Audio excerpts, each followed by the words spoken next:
위기보다는 평안, 그리고 고난보다는 안락함을 추구하고 싶은 것이 인간의 본성입니다.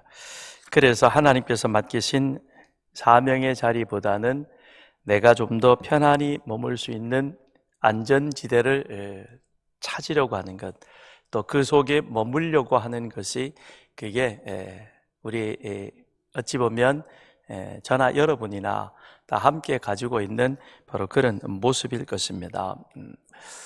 하만의 흉계로 인하여 페르시아에 살고 있는 모든 유다인들이 이제 전멸될 그 위기에 처했습니다. 멸절 위기에 놓인 모르드게와 그리고 모든 유다인들은 금식하며 울며 베옷을 입고 제에 들어 누웠습니다. 그러나 왕궁 안에 있는 이 에스더는 민족이 멸망의 위기에 처했음을 아는지 모르는지 그는 그 가운데 있습니다. 후에 그 소식을 듣지만 그러나 그는 선뜻 사명의 자리로 나가지 못한 채 두려움에 머뭇거리는 그 모습을 보게 됩니다. 그에게는 합당한 이유가 있었습니다. 부름을 받지 아니하고 왕에게 나아가는 자는 모두가 다 죽임을 당하게 된다. 이것은 페르시아의 법인 것입니다. 이걸 어길 사람은 아무도 없는 것입니다. 왕후라도 예외는 아닌 것입니다. 맞는 말입니다. 왕비라도 나라의 법은 지켜야 하는 것입니다.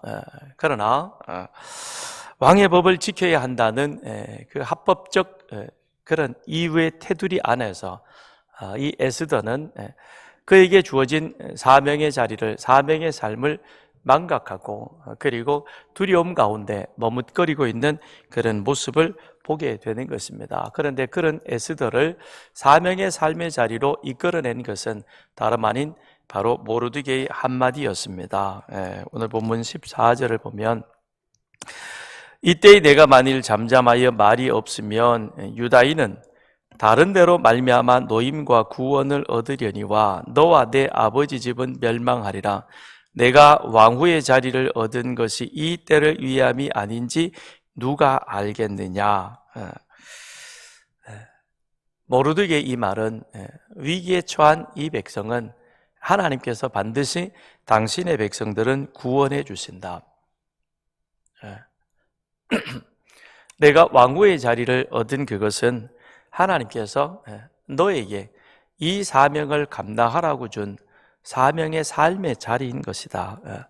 그런데 내가 그런 사명의 삶을 망각해버리고 육신의 안일의 평안만을 추구한다면 그건 하나님이 원하시는 삶의 모습은 아닌 것이다 라는 도전인 것입니다. 그러면서 하나님의 뜻을 이루기 위하여 우리는 두렵지만 힘들겠지만 그러나 사명의 삶을 살아가야 하는 것 아니겠느냐라는 모르드게의 외침이었던 것이죠. 오늘 이 시대도 동일한 그런 주님의 음성이 우리들 가운데 있는 줄 압니다. 주님께서 우리를 예수 믿게 하신 이유가 있습니다. 우리는 예수 믿고 복 받는다. 그래서 예수 믿으면 우리 가정이 평안하고 물론 그래야 되겠죠.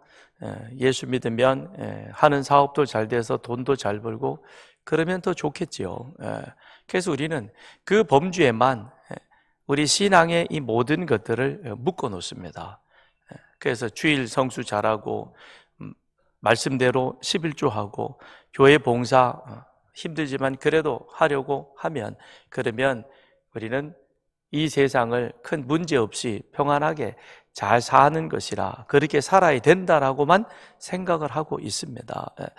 과연 그것 때문에 하나님께서 당신의 아들을 이 세상에 보내셨고 그리고 이 땅에 사람의 모습으로 오신 주님께서 3년 동안 제자들을 불러 가르치셨고 그리고 이제 골고다로 십자가를 지시기 위하여 예루살렘으로 입성해 가시는 그런 종려주일이요, 이 한 주간을 주님께서는 그런 삶을 사실 것입니다.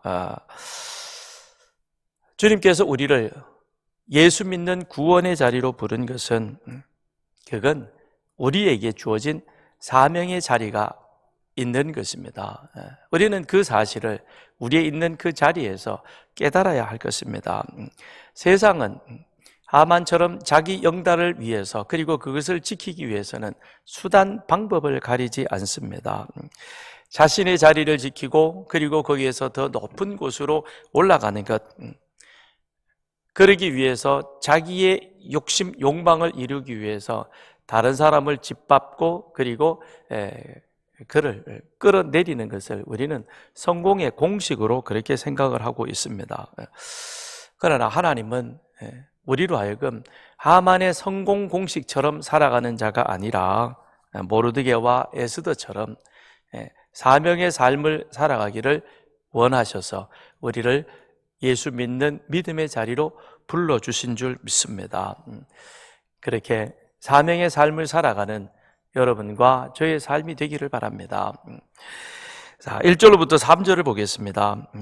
모르드게가 이 모든 일을 알고 자기 옷을 찢고 굵은 베옷을 입고 죄를 뒤집어 쓰고 성중에 나가 대성통곡하며 대궐 문 앞까지 이르렀으니 굵은 베옷을 입은 자는 대궐 문에 들어가지 못함이라. 왕의 명령과 조서가 각 지방에 이르매 유다인이 크게 애통하여 금식하며 울며 부르짖고 굵은 베옷을 입고 죄에 누운 자가 무수하더라. 하만에 의해서 잘 짜여진 유다인 말살 계획, 그것이 아하수에로 왕의 조서를 얻음으로 말미암아 이제는 날개를 달았습니다. 그래서 페르시아 전역에 왕의 조서가 공포되어졌습니다. 이 사실을 알게 된 유다인들은 이제 그들은 영락 없이 12월 되면 다 죽어야 되는 것입니다. 그러니 방법이 없는 것이죠. 그래서 그들은 베옷을 입고 죄를 뒤집어 쓰고 베옷을 입고 죄를 뒤집어 썼다는 것은 그들에게 극한 슬픔이 왔다는 거죠. 죽음을 앞뒀으니까. 이건 어떤 그 사명을 위해서 죽는 것이 아니라 그냥 죽는 것이니까 너무 억울하죠. 슬프지요. 그리고 그들의 힘과 능력으로 무엇인가를 그거를 바꾸고 해결할 방법이 없는 것입니다. 그러니 자신의 무능력이라기보다는 자신의 그런 할 수 없는 그 처지를 그렇게 이 베옷을 입고 죄를 뒤집어 쓰고 그 다음엔 거기에 들어 누움으로 말미암아 그거를 세상 모든 사람들에게 보여주는 것입니다. 그러면서 그들은 하나님 앞에 기도합니다. 모르드게 한 사람만 나무에 다는 것이 아니라 페르시아 땅에 살고 있는 모든 유다인들, 그들을 다 멸망시키는 것, 즉 하나님의 백성을 멸망시키는 것이 그것이 하만의 계획이었고, 그리고 그것은 페르시아의 왕을 통해서 이제는 폐기할 수 없는 조서로 그것은 확정적이 되어버린 것입니다. 우린 여기까지 오는 과정 속에서 세상 사람들과 하나님을 믿는 사람들의 문제 해결 능력, 이것이 아주 다르다는 것을 알게 됩니다. 하만은 자기가 제국의 2인자가 되었는데, 그런데 모르드게가 자기에게 꿇어 절하지 않습니다. 모르드게는 법을 어긴 것은 아닙니다. 다만 예의를 갖추지 않았던 것이죠. 그런데 그건 예의를 넘어서서 신앙적 문제였던 것이요, 그건 하만에게 무릎을 꿇는 것은 우상 숭배하는 그와 같은 것이었기에, 그러기에 모르드게는 차라리 죽으면 죽었지 나는 우상 숭배할 수 없다는 신앙의 절개를 드러낸 것이었습니다. 그런데 하만은 그것을 자기 욕심대로 성취하기 위해서 그 다음에는 왕을 이용을 합니다. 그래서 아하수에로 왕의 눈과 귀를 멀어버리게 하는 것이죠. 그래서 3장에 가서 보면 이런 얘기가 나와 있습니다. 그게 무슨 얘기냐면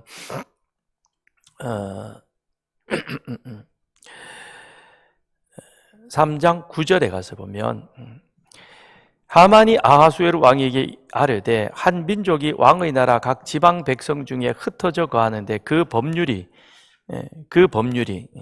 만민의 것과 달라서 왕의 법률을 지키지 아니하오니 이것을 용납하는 것은 왕에게 무익합니다 라는 겁니다. 두루뭉술하게 하는 것이죠. 그렇죠.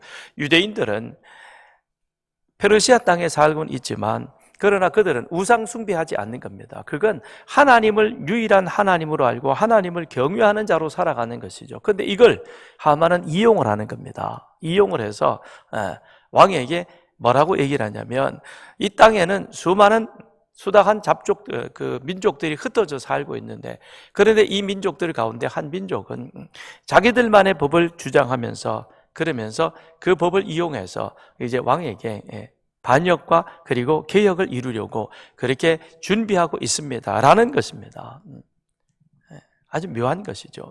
모르드게라고 지칭을 하지 아니하고 그냥 민족이라고 두루뭉술하게 그 안에 다 집어넣어 가지고는 그리고는 적당히 그런데 왕이 들을 때에는 왕의 법률을 지키지 아니하니 이걸 용납하는 것은 왕의 이 나라가 그리고 왕위가 도전을 받게 되어지는 위험에 처할 수 있습니다. 그러니 이건 제거해야 되지 않겠습니까? 라는 것이죠. 왕이 자기의 왕권을 지키는 그 일에 충원을 해주는 그 신하를 또 그 바른 말을 그거를 물리칠 리는 없는 것입니다. 그래서 하만은 자기의 그 욕심 모르드게뿐만 아니라 모든 유다인을 죽여야 된다. 그런데 왕이 가장 듣기 좋아하는 말은 무엇일까? 반역하는 것이다. 그러니 법률이라고 하는 것을 끄집어내어 가지고 그리고는 아하수에르 왕의 마음을 자기 마음으로 확 끌어당겨 버리는 겁니다. 그런 다음 돈을 주겠다는 것이죠.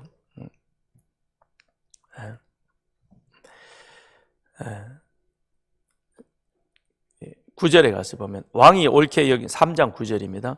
조서를 내려 그들을 진멸하소서. 내가 은 1만 달란트를 왕의 일을 맡은 자의 손에 맡겨 왕의 금고에 드리리이다.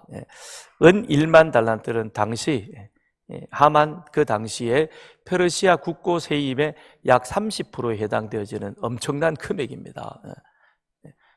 우리나라 600조인가요? 600조면 30%면 얼마 돼요? 200조인가?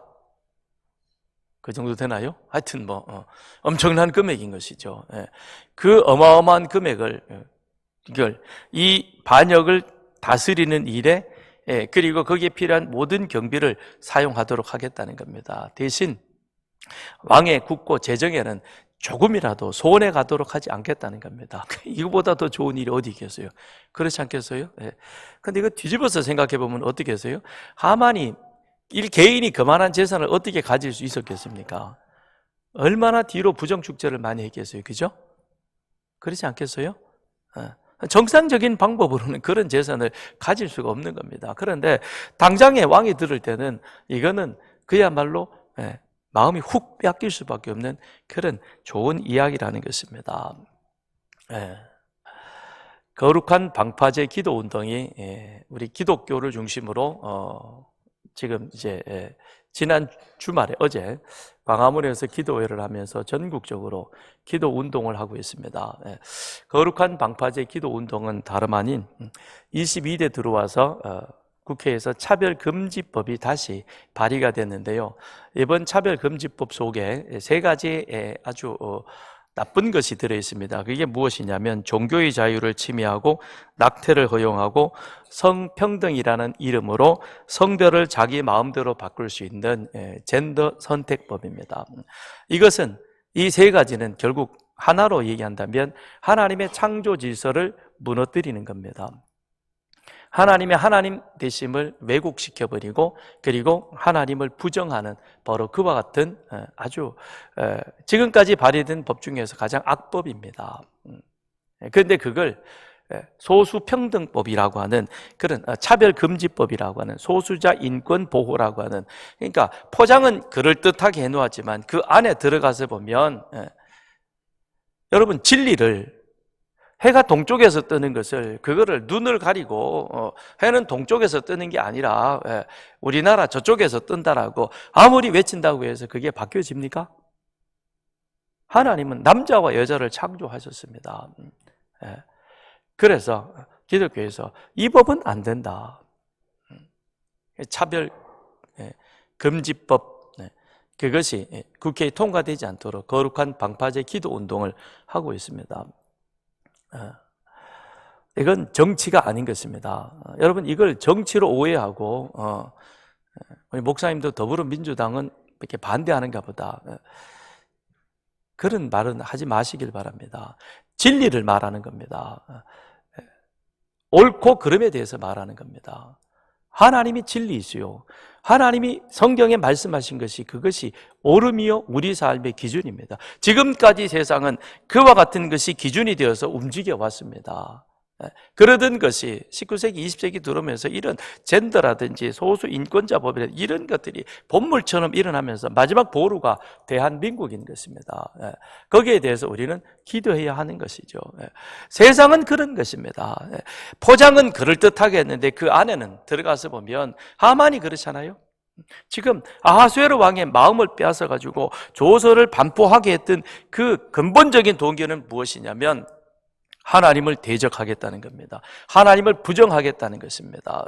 하나님의 구속사를 이제는 여기서 끊어버리겠다는 그런 무서운 흉계가 그 속에 들어있는 것이죠. 세상은 그런 모습으로 자기의 이 욕심을 만들어갑니다.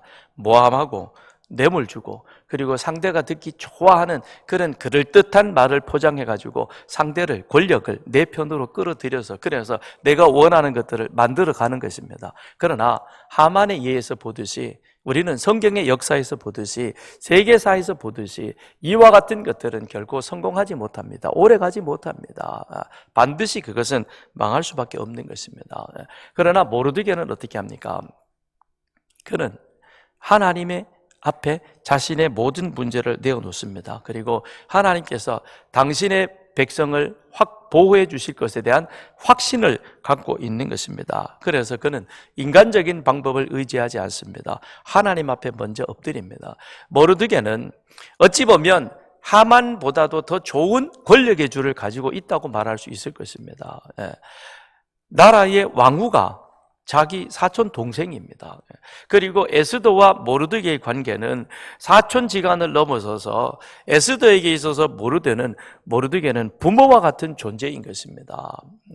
그런 좋은 빽이 모르드게에게는 있었지만 그러나 모르드게는 그것이 그에게 있어서는 우선은 아니었습니다. 그가 해야 될 먼저의 일은 무엇이냐? 그는 이 왕의 조서가 반포되어진 이후에 4장 1절 이 모든 일을 알고 자기의 옷을 찢고 굵은 배 옷을 입고 재를 뒤집어 쓰고 성중에 나가 대성 통곡했다라고 말합니다. 이건 사람에게 보여주기 위한 것이 아니라 하나님에게 알리기 위한 것입니다. 하나님 지금 우리의 형편과 사정이 이렇습니다. 지금 이 당신의 백성들이 하만의 흉계로 인하여서 우리는 아무것도 할 수 없는 이런 처지에 있습니다. 우리에게는 권력도 없습니다. 우리에게는 나라 세수의 3분의 1 감당할 수 있는 그런 금전적인 능력도 없습니다. 권력도 없습니다. 우리는 아무것도 없는, 그래서 우리는 지금 이런 형편에 처하게 되었습니다. 자신의 무력함과 하나님의 도우심을 구하기 위하여 모르드게는 나아간 것입니다. 그리고 위기 앞에서 그는 숨지 않습니다. 도망가지 않습니다. 공개적으로 슬픔을 표시하며 동족들에게 상황의 심각성을 알리며 함께 기도할 것을 촉구합니다. 우리 또한 그래야 할 것입니다. 인간의 수단, 방법, 나에게 있는 어떤 줄, 이걸 먼저 생각하면서 그거를 찾아봐야 되겠다, 그게 아니고 먼저 하나님의 도우심이, 그리고 하나님 앞에 나아가는 것이, 그것이 저와 여러분의 늘 우선순위가 되기를 주님의 이름으로 축원드립니다. 내일부터, 오늘은 종료주일이요, 한 주간은 고난주간입니다. 저희들이 고난주간에 특별새벽 기도회로 요한복음 12장부터 저희들이 한 주간을 쭉 그렇게 주님의 걸어가신 그 길들을 묵상하려고 합니다. 하나님의 아들이신 예수님도 공생의 3년 동안 당신의 어떤 방법대로 하지 아니하시고 늘 하나님의 뜻을 먼저 물으시고 그리고 하나님의 뜻을 구하는 그 일들을 해 오셨습니다. 주님도 습관적으로 이런 새벽이 되면 하나님 앞에 나가셔서 기도하셨고, 그리고 마지막 순간에는 십자가를 앞에 놓고 겟세마네 동산에서 온 힘을 다하여 기도하셨습니다.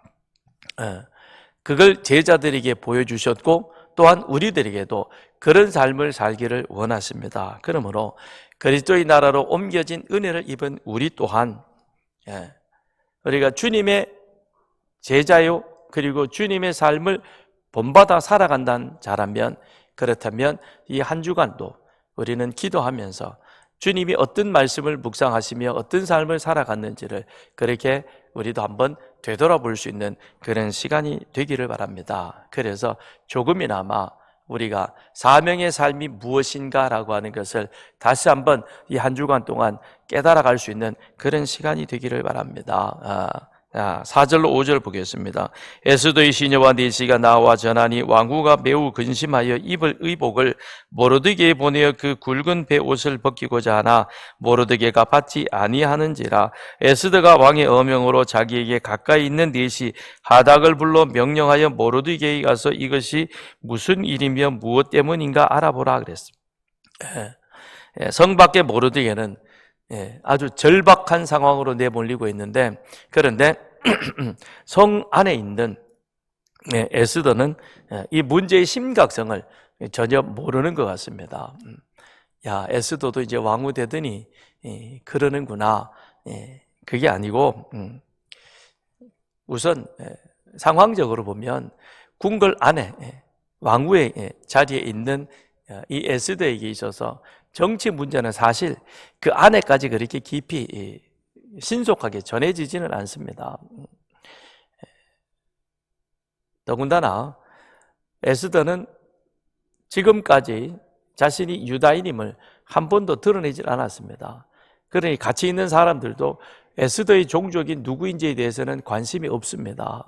그러다 보니 지금 성 밖에서 일어나고 있는 그 문제는 하만과 유다인의 문제인 것이지, 모르드게의 문제인 것이지, 모르드게가 에스더의 사촌 오빠이고 에스더가 유다인이고 이 문제에 에스더도 깊이 관여되어 있다는, 물론 나가 생각은 아니지만 같은 동족이고 혈연이니까 그랬다면 신속하게 알렸을 것입니다. 그런데 이 4절에 와서는 조금의 시간이 흐른 것 같아요. 그래서 모르드게가 이 사실을 이제 수상궁에 있는 유대인들과 함께 죄를 뒤집어 쓰고 하나님 앞에 금식하며 기도하고 있다는, 이게 한 사람 한 사람 건너가지고 에스더에게 전해졌겠죠. 그러니까 상당한 시간은 아니겠지만 그래도 어느 정도의 시간이 흐른 이후에 에스더가 이 사실을 알게 된 것이죠.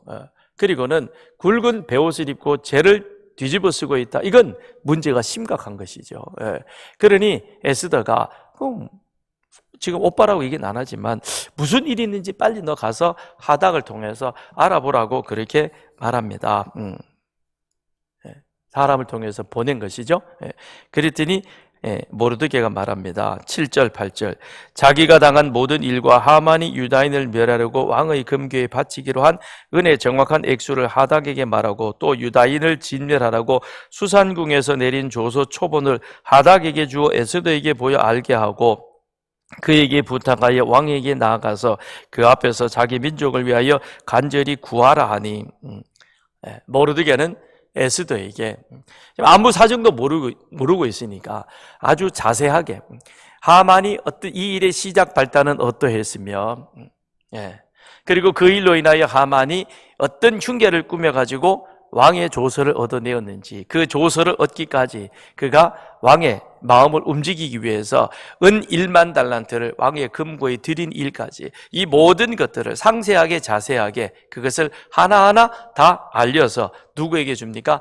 에스더로 하여금 알게 하는 겁니다. 그러면서 에스더가 아하수에르 왕이 내렸던 조서 초본까지도, 그것까지도 그대로 누구에게 알려주느냐? 에스더에게 알려주는 것입니다. 그러므로 이것은 국법을 어긴 그와 같은 문제도 아니요, 예의상에 있어서 빚어진 일이지만 그러나 안에 들어가서 보면 이건 신앙적 문제입니다. 라는 것입니다. 그래서 나는 신앙의 절개를, 믿음을 지키기 위한 이 일에 우리가 지금 희생되어질 그 위기에 처해 있음을 에스더에게 알려주고 있는 것입니다. 그러면서 모르드게는 단호하게 에스더에게 말합니다. 왕의 조서를 피할 방법이 없는 것은 너나 나나 우리가 다 알고 있는 그 사실이다. 그러니 너는 왕으로서 내가 할 수 있는 일이 있다면 왕에게 나아가서 우리의 형편과 사정을 자세하게 왕에게 알려서 왕의 도움을 구하는 그 일들을 내가 해주면 좋겠다는 것입니다.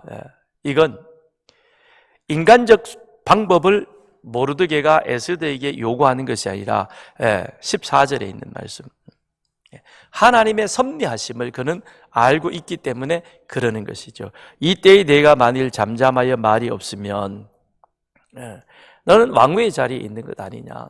그리고 왕후의 자리에서 너는 유다인임을 얘기를 하지 않았기 때문에 이 모든 것으로부터 너는 자유할 수 있는 것이고 아무 해도 입지 않을 것이다. 그렇지만 하나님께서 너로 하여금 왜 너를 왕궁 그 깊은 자리에 있게 했느냐, 왕에게 가장 가까운 자리로 너를 그 자리에 들였느냐, 그건 다름이 아닌 바로 하나님의 사명자의 삶을 살도록 하기 위해서 너를 그곳에 보낸 것이니, 그러니 너는 일상의 삶을 살지만 그러나 그 일상의 삶이 하나님의 뜻이 무엇인가, 하나님의 사명자를 알고 그 사명자의 삶을 살아가도록 그렇게 모르드게는 에스더에게 도전을 주고 있는 것이죠. 우리에게 있어서는 하나님 외에는 다른 방법이 없다라는 사실을 알려주고 있는 것입니다. 그런데 에스더는 모르드게의 이 요청에 대해서 선뜻 응하지를 못합니다. 왜 그러는가? 11절에 가서 보시죠. 왕의 신하들과 왕의 각 지방 백성이 다 알거니와 남녀를 막론하고 부름을 받지 아니하고 안뜰에 들어가서 왕에게 나가면 오직 죽이는 법이요 왕이 그 자에게 금규를 내밀어야 살 것이라. 이제 내가 부름을 입어 왕에게 나가지 못한 지가 이미 30일이라. 지난 시간에 우리 말씀을 나누었던 것처럼 에스더를 왕으로 간택하고 나서 다시 처녀를 소집했다 그랬죠. 그래서 아하수에르 왕은 뭡니까? 빈들이 참 많았습니다. 첩이 참 많았습니다. 그러니까 뭐 에스더에게 처음에는 좋았겠지만 그렇잖아요, 그죠? 남자가 시간이 지나니까 다른 사람들에게 또 마음이 많이 빼앗긴 겁니다. 그래서 에스더가 말합니다. 내가 왕과 마주대한 지가 한 달이나 지났다는 겁니다. 한 달이 지났다는 그 의미는 앞에 그 사정을 얘기를 하고 있죠. 우리나라의 규례가 이러한 것 오빠도 알잖아요. 모든 백성이 다 알잖아요.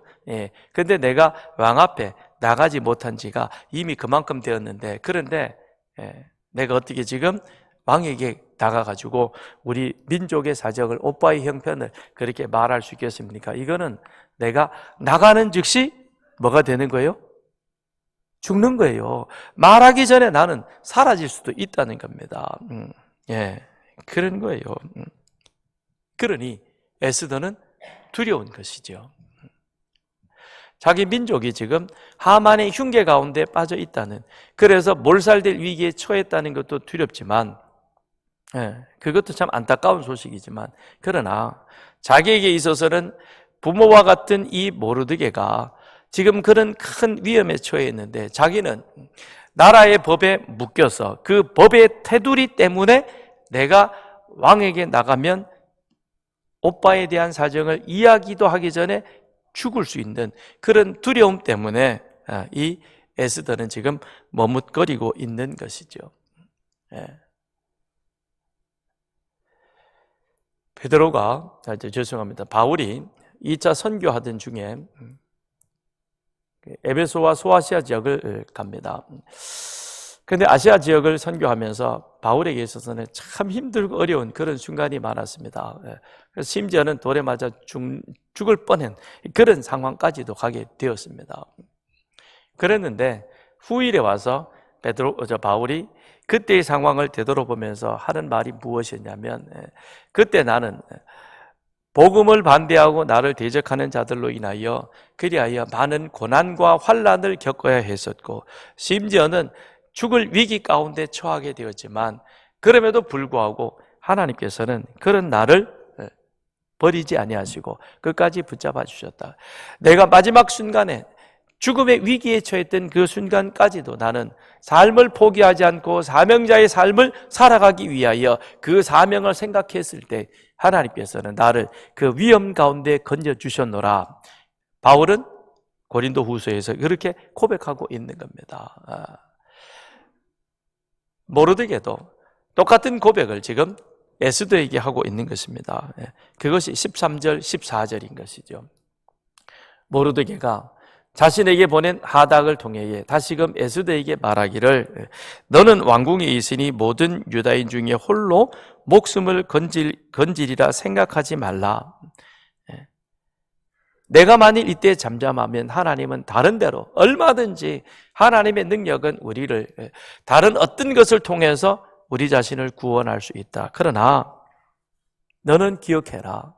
내가 왕후의 자리를 얻은 것이 바로 지금 이 순간 너로 하여금 내 주변에는 법이라는 테두리가 있는 것이고 그리고 왕에게 나아갈 수 없는 그런 제한적인 이유가 있겠지만 그것이 너로 하여금 두렵고 그리고 너로 머뭇거리게 만들 수 있을는지는 모르지만 그러나 능력 많으신 하나님 앞에 하나님을 우리가 의지하고 신뢰하고 나아간다면 하나님께서는 이 모든 장벽을 걷어내시고 그리고 우리로 하여금 사명의 삶을 살아갈 수 있도록 인도해 주실 것이라 그렇게 모르드게는 에스더에게 도전하는 것이죠. 모르드게의 말을 들은 이 에스더는 인간적 신앙적 갈등이 시작이 되는 것입니다. 민족을 버리고 자기 안위를 취할 것인가 아니면 자기 생명을 버리고 왕후의 위를 내려놓고 하나님의 백성인 유다인들과 함께 죽을 것인가. 모른 척하고 그냥 살도 죽습니다. 왕후의 위를 버리고 민족들과 함께 같이 그의 12월에 같이 나도 유대인이다 그래가지고 그러면 그도 12월에 죽을 수 있습니다. 이래도 죽고 저래도 죽습니다. 근데 어느 자리를 찾아갈 것이냐? 갈등이죠. 우리도 그런 갈등의 순간들이 있을 것입니다. 그런데 에스더는 알고 있습니다.